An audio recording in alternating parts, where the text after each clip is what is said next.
Ang mabuting balita ng Panginoon ayon kay San Marcos. Papuri sa iyo, Panginoon.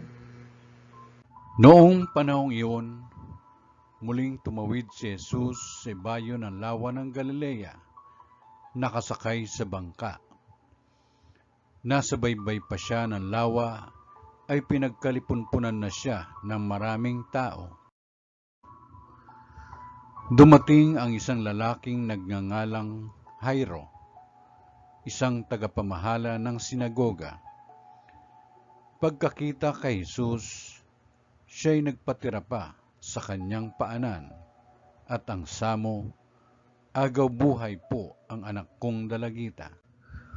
Kung maaari, sumama kayo sa akin at ipatong ninyo sa kanya ang inyong kamay upang siya'y gumaling at mabuhay. Sumama naman si Jesus, at sinundan siya ng napakaraming taong nagsisiksikan, ano pat halos maipit na siya. May isang babae roon na 12 taon nang dinudugo at lubhang nahihirapan. Marami ng manggagamot ang tumingin sa kanya at naubos na sa kapapagamot ang kanyang ari-arian, ngunit hindi siya napabuti kahit kaunti, bagkus ay lalong lumubha. Narinig niya ang sinasabi ng mga tao tungkol kay Jesus, kaya't nakipagsiksikan siya hanggang sa makalapit sa likuran ni Jesus, at hinipo niya ang damit nito, sapagkat sinabi niya sa sarili, mahipo ko lang ang kanyang damit ay gagaling na ako.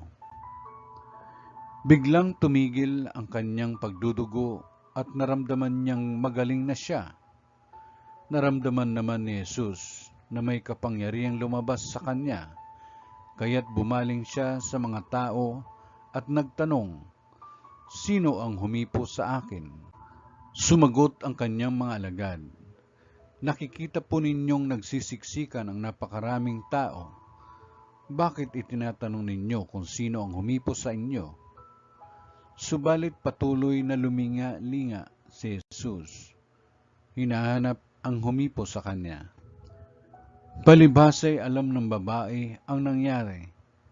Siya'y nanginginig sa takot na lumapit kay Jesus. Nagpatira pa at ipinagtapat ang buong katotohanan.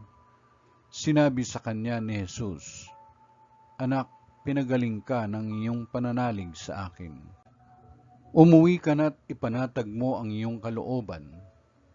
Lubusan ka nang magaling sa iyong karamdaman. Samantalang nagsasalita pa si Jesus, may ilang dumating mula sa bahay ni Jairo. Patay na po ang anak ninyo, sabi nila. Bakit pa ninyo abalahin ang guro? Hindi pinansin ni Jesus ang kanilang sinabi. Sa halip ay sinabi sa tagapamahala, huwag kang mabagabag, manalig ka. At wala siyang isinama kundi si Pedro at ang magkapatid na Santiago at Juan. Nang dumating sila sa bahay ng tagapamahala, nakita ni Jesus na gulong-gulo ang mga tao. May mga nananangis pa at nananaghoy. Pagpasok niya ay kanyang sinabi, bakit kayo nagkakagulo at nananangis? Hindi patay ang bata, natutulog lamang. Ngunit pinagtawanan siya ng mga tao. Pinalabas niya ang lahat, maliban sa ama't ina ng bata at sa 3 alagad, at sila'y pumasok sa kinaroroonan ng bata. Hinawakan niya ito sa kamay at sinabi, Talita kumi, nang ibig sabihin, Ining, sinasabi ko sa iyo, magbangon ka. Pagdakay, bumangon ang bata at lumakad. Siya'y 12 taon na, at namangha ang lahat.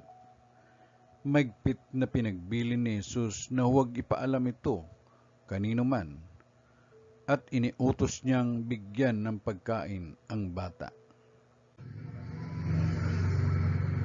Ang mabuting balita ng Panginoon. Pinupuri ka namin, Panginoong Kristo.